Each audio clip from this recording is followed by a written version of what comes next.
What is going on, everybody, and welcome back to your source for fantasy hockey news and degenerate gambling breakdowns. It's a Locked On Fantasy Hockey Podcast, Hump Day edition, one where we are breaking down some big time injuries from across the league, a little Who Would You Rather segment, wrapping it up with the bets. Let's get right to it. Thank you for joining us. You're Locked On Fantasy Hockey, your daily podcast on fantasy hockey. Part of the Locked On Podcast Network, your team every day.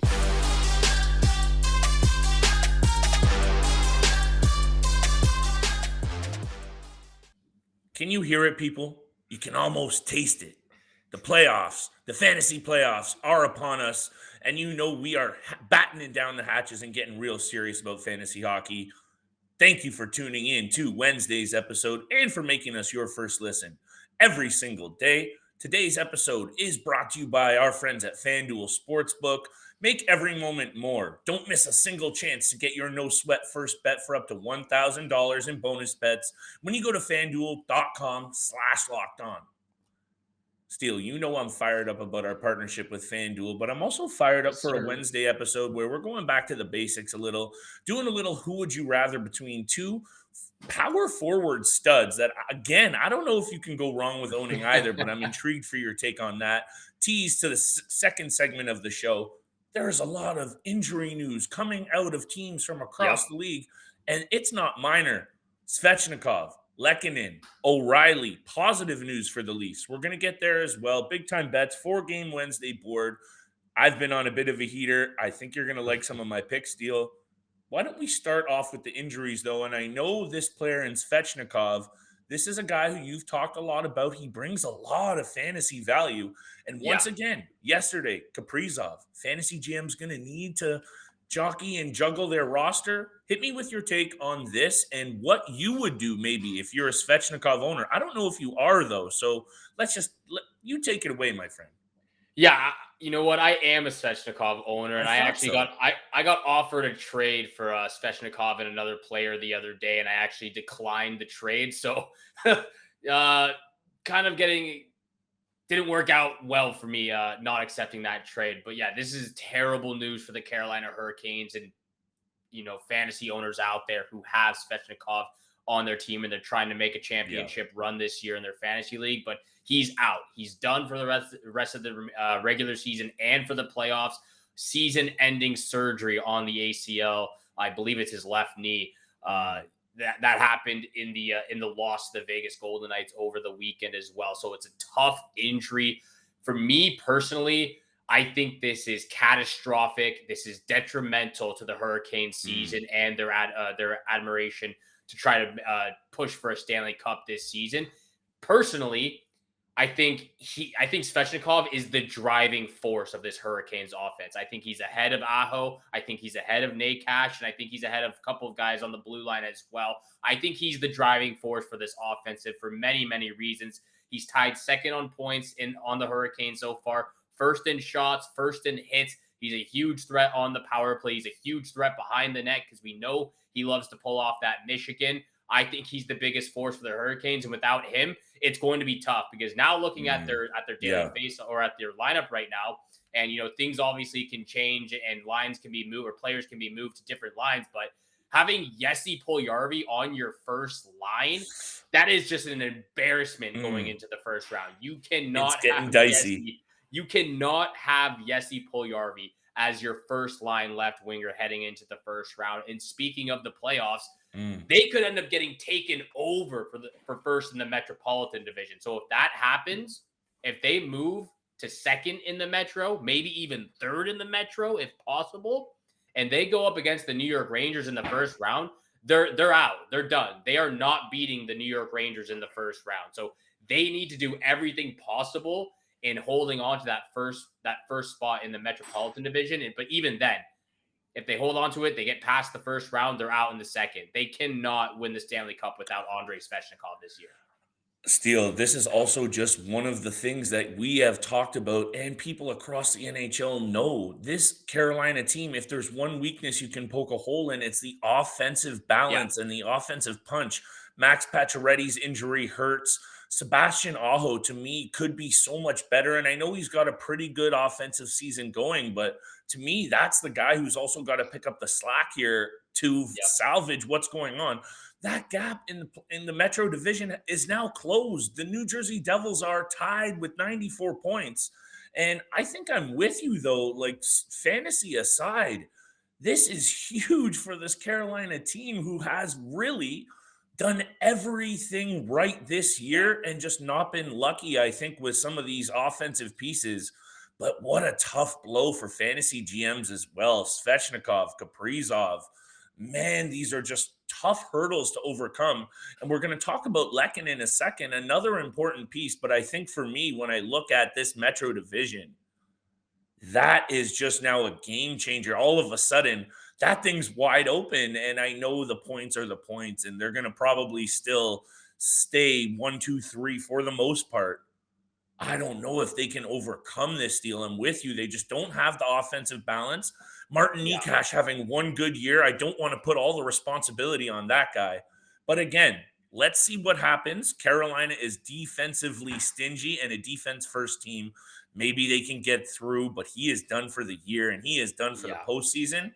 What about this Artturi Lehkonen situation? Because this was one of those moves late at the deadline last year that literally almost won the Avs the cup. And I know he had a series clincher. Did he have the cup clincher as well?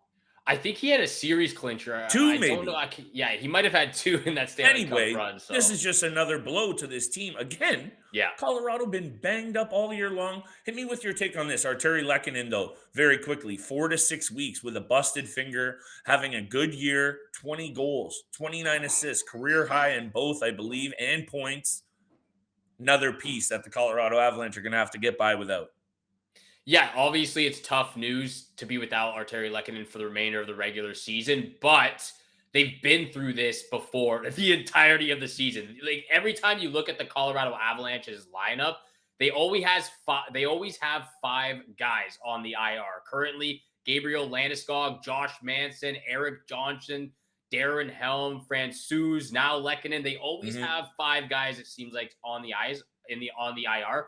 Yeah. So they're used to it at this point. They've been true. through this the entire season of having multiple stars or great depth players on the IR. But as long as you have Nathan McKinnon, you have Mikko Rantanen, you have Cale Makar playing on your roster, you can get by, especially for the remainder of the season.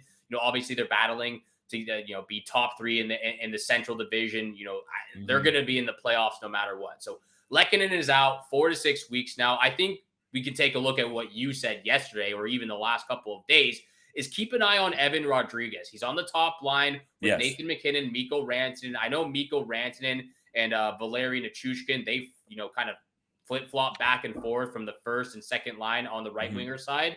So those guys move back and forth. But to fill in Artturi Lehkonen's spot, keep an eye on obviously who goes in there. But Evan Rodriguez is one because he's already on the top line. But take a look at Dennis Malgin. I think he'll definitely get a look on that second line, filling in that spot for Artturi Lehkonen. He's got 3 goals his past 5 games. It could be him. It could be Alex Newhook maybe as well. Could get a look on the left wing side. So keep an eye on Malgin and Alex Newhook for those 2 guys to take the reins over because they're also going to get some power play time as well. Running out of bodies on this Colorado Avalanche roster, it seems like right? it. So one of these guys is going to get a good look, and that just might have to be the move you make. Look, in-house, it's a fantasy playoffs, people. I don't know what the format of your league is. Can you still make moves? I assume maybe you might be able to if you can. I don't hate the Malgin angle from Steele here.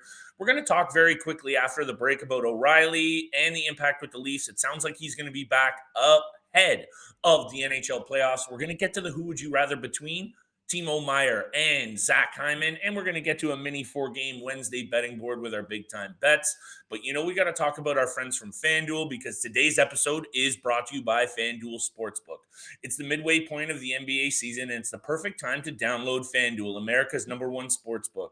Because new customers get a no-sweat first bet for up to $1,000. That's bonus bets back if your first bet doesn't hit. Just download the FanDuel Sportsbook app. It's safe, secure, and super easy to use.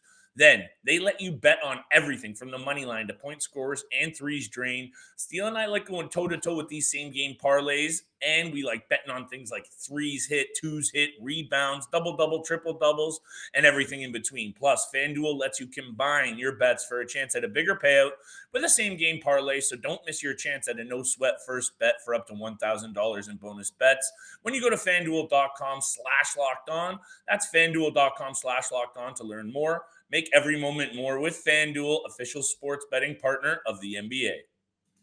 And thank you so much for making the Locked On Fantasy Hockey Podcast your first listen every single day. Don't forget, we are free and available on your favorite podcast platforms, including YouTube. So make sure you hit the sub, hit the follow button. Flip and I appreciate all the love, all the support that our listeners show us out there. And yes, we are pretty much betting on everything: NHL, NBA, NFL when it comes back into season, even the PGA, baby. I know Flip's making some money over there. We love us some golf on this channel as well. But Flip, we do have big time bets at the end of the episode. We do have who would you rather between two absolute studs. I know you want to talk a little bit about Ryan O'Reilly and the good news that he'll be back before the end of the regular season with the Toronto Maple Leafs.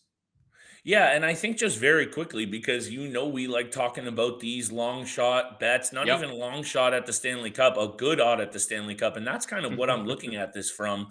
Jump on maybe the Toronto Maple Leafs before O'Reilly comes back and starts clicking. The news is out of Elliot Friedman that O'Reilly will be back ahead of the playoffs. So you and I have mentioned a couple times about stashing players that might come in handy at the finals time if you're going to get there. If you have an IR slot, now that you know O'Reilly's coming back, I don't know. Maybe you have a chance. Take a chance on O'Reilly. Maybe we'll have a little bit more of a discussion on this over the next couple of days, Steele. But really, my main thing with this is keep an eye on Ryan O'Reilly. And if he does come back, some of those pieces around Toronto, third line, and it just means huge things for playoff time, Steele. That's the main thing. Because I think you and I mentioned he was playing up the middle on the second line, pushing Johnny T over to the wing. I think both you and I can agree he'll be playing that third line center to really balance that out against Tampa Bay. But I don't know. I just think this is going to be a huge add for the Toronto Maple Leafs going up against such a good Tampa Bay team, which are dealing with their own injuries to Steven Stamkos. Yeah, definitely keeping an eye on Steven Stamkos news. And look, they definitely need Ryan O'Reilly. They could have used him the other night against the Buffalo Sabres. Two horrific periods to end the night. Second and third period were just awful for the Toronto Maple Leafs. They could have used him then, but very excited to get Ryan O'Reilly back in action before the postseason with the Toronto Maple Leafs and Tampa Bay Lightning, most likely facing off once again. Who would you rather, though? Who would you rather? A former Toronto Maple Leaf player in Zach Hyman or a New Jersey Devils acquisition in Timo Meier? Two absolute studs. Obviously, Hyman having a career year, but I'll throw it over to you. Who would you rather have, Zach Hyman or Timo Meier? This is a really tough one, Steele, because usually I think when we do the who would you rathers, it's almost like a win-win, even if you have both. And I understand that this year is a win-win for both. This is how I'm looking at it.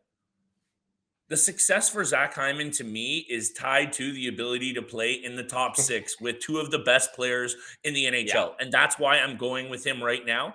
And that might not pan out long term if the Oilers continue to lose and one or two of those guys that we know, Draisaitl and McDavid, want to win, jump ship. But for me right now, seeing what Hyman has been able to do in the mix of the top six, why not do this year in, year out, 70, 80 points? And I know Timo Meier fills out the stats. And I looked at the PIMs, looked at the hits. He basically has Hyman in all those categories. So this is a really hard sell for me. But when you look at who he gets to play with and what they've already done for him this year, why not 80 points next year? Why not 85? And yes, his physicality has come down because he's starting to put the puck in the back of the net a lot more.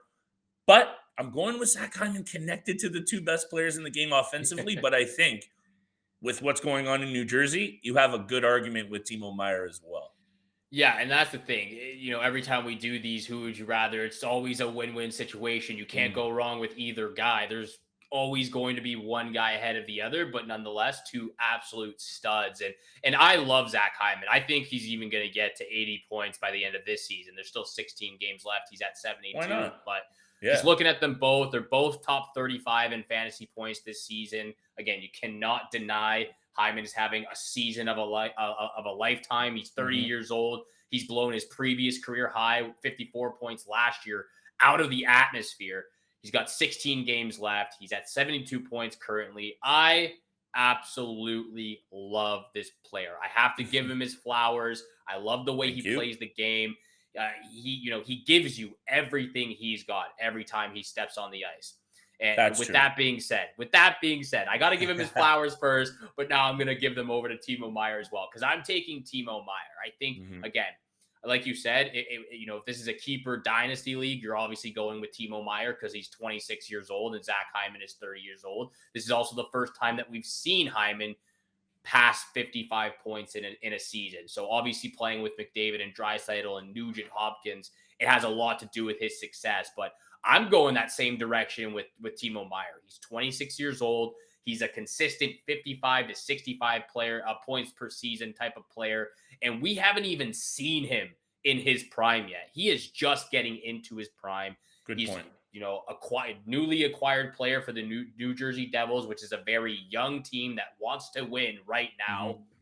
We've talked a lot about Jack Hughes and Nico Hischier and Dougie Hamilton and those type of players. And there's a lot of things that you can go based on. Like you said, he's top 5 in shots in the NHL right now. He'll have way over 315 shots by the end of the season. He's, for players, I was trying to do a different angle of different stats here. For players who have over 50 points this season, there's only 5 players that hit more than Timo Meier that have 50 plus points. Brady Tkachuk, Vincent Trocheck, Alex Ovechkin, JT Miller, and Andrei Svechnikov. So only 5 players hit more than Timo Meier, who has 120 hits on the season, by the way. So he hits a lot. He shoots a lot. He's top 35 in fantasy points. He hasn't even gotten into his prime yet. He's playing on a better team now. I think it might take some time to get the chemistry going. But like I said before, I think you look at next year's fantasy draft and Jack Hughes becomes borderline a first-round pick the way he's playing right now. Agreed. Borderline first-round pick. And with that being said, because he becomes borderline, I think Timo Meier becomes borderline, mid second round pick to early third round pick, because he's already top 35 in fantasy points. I think those two players jump dramatically in next year's fantasy draft. And Timo Meier is going to be the second best player behind Jack Hughes for the Devils next season. Yeah, and one of the things I thought when I went over this situation was maybe tying him to Jack Hughes and even some of those other guys in the top 6 in the Devils lineup.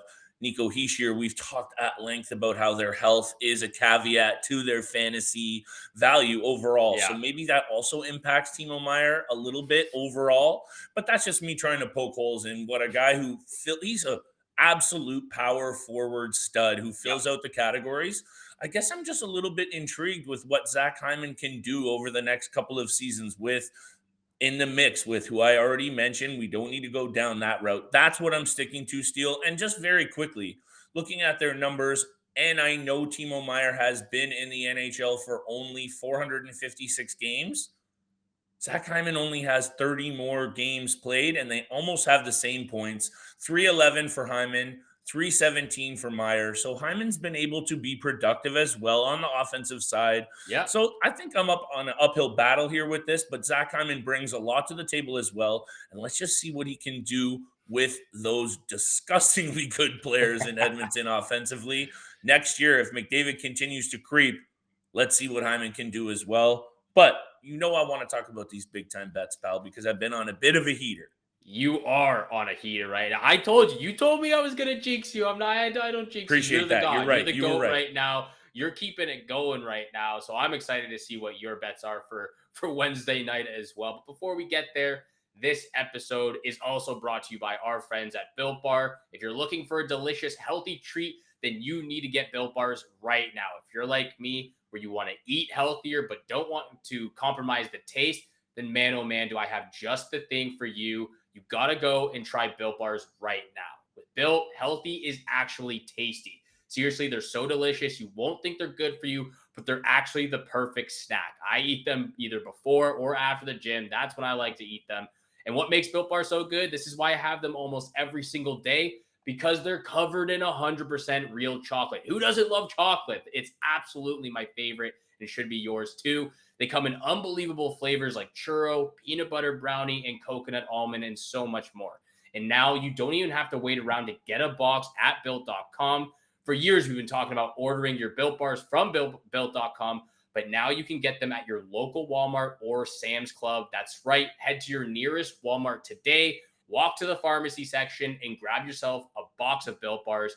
You can pick up a 4-bar box of cookies and cream, double chocolate, or coconut puffs. And if you're close to Sam's Club, run in, grab a 13-bar box with our hit flavors, brownie batter, and churro. Get some Built Bars and thank me later. And thank you guys so much for making the Locked On Fantasy Hockey Podcast your first listen every single day.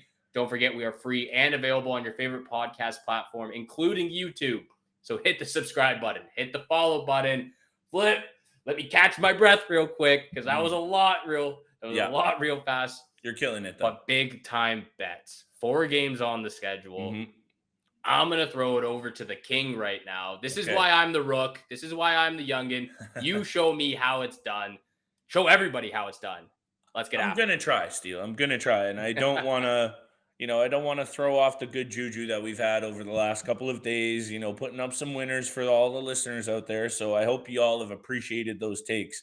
This is a tough 4-game board. That's what I needed to come on and say for today's episode. Looking at the breakdowns, looking at the matchups, Buffalo into Washington, Colorado into Toronto, Minnesota into St. Louis, and the Islanders visiting the Ducks. In my opinion, tough all around. But I have 3 picks that I like. And let me start with this Buffalo-Washington game. And when I looked at one for the total going to the over, this is the one that jumped off the page for me, number 1. 7 of the last 9 meetings between these two have gone over the number.